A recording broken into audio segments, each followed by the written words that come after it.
वालदा मोहतरमा की हुक्म पर और इस मस्जिद की तामीर की है, तो अल्लाह तबारक व तआला इनकी औलाद और इनकी नस्लों में इस आदत को कायम रखने और इसे हमेशा बेहतरीन तरीक़े से इस निज़ाम को जारी रखने की तौफ़ीक़ अता फ़रमाए, आमीन। क्योंकि इकबाल ने कहा, मस्जिद तो बना दी शब भर में, ईमा की हरारत वालों ने, मन अपना पुराना पापी था, बरसों में नमाजी बन न सका। मैं कोई लंबी चौड़ी बात नहीं करूँगा, इसलिए कि मेरे काबिर मौजूद हैं और ताहिर भाई ने फरमाया था हम 10 बजे तक इंशाअल्लाह इस महफिल को इख्तिताम पजीर करेंगे, ताकि किसी की नमाज फ़जर भी क़ज़ा ना हो तवालत की वजह से, और इसी तरह से जो है वो लोगों को जो दूर दूर से आएंगे कहीं वापस पहुँचने में दुश्वारी ना हो। तो खैरुल कलाम मा क़ल्ला व दल्ला, सिर्फ 2 बातें अर्ज़ करूँगा इस आय करीमा की रोशनी में कि मसाजिद तो अल्लाह के लिए हैं और अल्लाह वाले ही अल्लाह के दोस्त ही मस्जिदें आबाद करते हैं।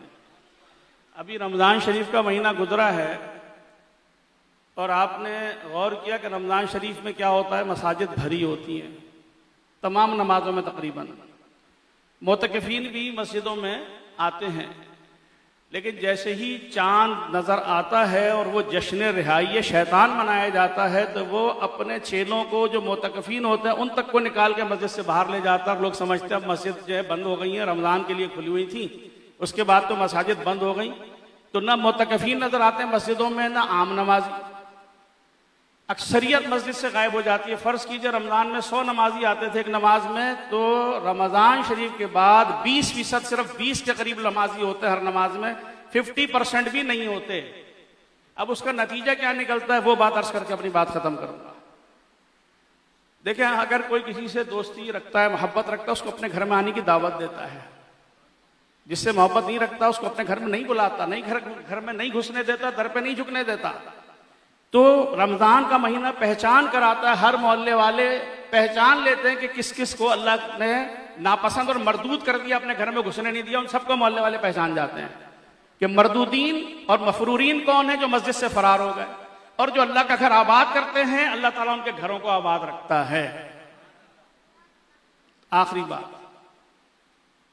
देखिए, रमज़ान शरीफ में क्या तनख्वाहें बढ़ती हैं? नहीं बढ़ती। कोई बोनस मिलते हैं? नहीं मिलते।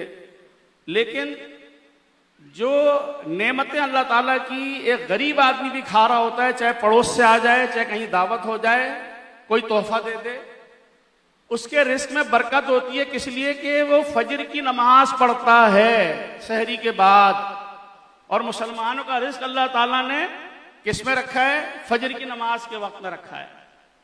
गैर मुस्लिम फजर की नमाज के वक्त से उठते हैं, पूरी सूरज की तवानाई इस्तेमाल करते हैं, लिहाजा वो उरूज पाते हैं क्योंकि वो सूरज के साथ साथ चलते हैं। मुसलमान की अक्सरियत जवाल के वक्त घर से बाहर निकलता है, सूरज उसको तुलू होता देखता है, जब वो जवाल के वक्त अपने काम पर जाता है तो हमेशा जवाल पजीर रहता है। तो इसलिए इस चीज को ध्यान में रखना चाहिए कि हमें क्या करना है, क्या हम अल्लाह के दोस्त हैं, उसके घर को आबाद करने वाले दुश्मन है। अब अल्लाह ताला रमजान की बरकत से वो नेमतें अता फरमाता है जो आदमी खरीद के खा पी नहीं सकता, उसके रिस्क में बरकत हो जाती है। अगरचे उसकी तनख्वाह नहीं बढ़ती, उसको बोनस नहीं मिलता, कुछ नहीं होता, लेकिन जैसे ही वो फजर की नमाज छोड़ता है, जिसके बारे में हदीस है नफिल सुन्नत के बारे में कि फजर की 2 सुन्नतें दुनिया व माफिया से अफजल हैं, तो फर्ज की क्या शान होगी फिर? सुन्नतों का जब ये मकाम है, तो जब बंदा अपना रिस्क नहीं लेता तो फिर अल्लाह ताला फरमाता है वमन आरदा अन ज़िक्री फ़इन्ना लहू मईशतन दनका, जो हमारी नसीहत पे अमल नहीं करता, जो हमारा जिक्र नहीं करता, जो हमारे घर को आबाद नहीं करता, हम उसकी मईशत तंग कर देते हैं, उसका रिस्क तंग कर देते हैं। और फिर आप देखें कुत्ते की मिसाल, कुत्ता रात भर जागता है, फजर की अजान के वक्त सोता है। सबसे ज्यादा तकलीफ दे रोजी हासिल करना, रिस्क हासिल करना कुत्ते के लिए होता है। वो एक एक बोटी, एक एक हड्डी, एक एक छिछड़े के लिए आपस में लड़ रहे होते हैं। तो जिन घरों में लोग फजर की नमाज नहीं पढ़ते हैं, नहीं उठते हैं फजर के वक्त, नई मस्जिदों को आबाद करते हैं, उनके घर में कितना ही करोड़ों रुपया आ जाए, हलाल का या हराम का, बरकत नहीं होती, बचता नहीं है, कर्जा फिर भी लेना पड़ता है। तो अल्लाह ताला हम सबको फजर की नमाज से 5 नमाज बाजमात अदा करने की तौफीक अता फरमाए। लोग सीएम हाउस और जो है वो पीएम हाउस वाले बनते हैं, गवर्नर हाउस वाले बनते हैं, जो एआर हाउस वाला बन गया उसके आगे सब जो है वो सरे खम तस्लीम करते हैं। अल्लाह रसूल के घर वाला बनना, उसका दरबारी बनना हर चीज से अफजल है। तो अल्लाह ताला हमें इसकी तौफीक अता फरमाए, आमीन। व आखिर दावाना अनिल हम्दुलिल्लाहि रब्बिल आलमीन। सुभान अल्लाह।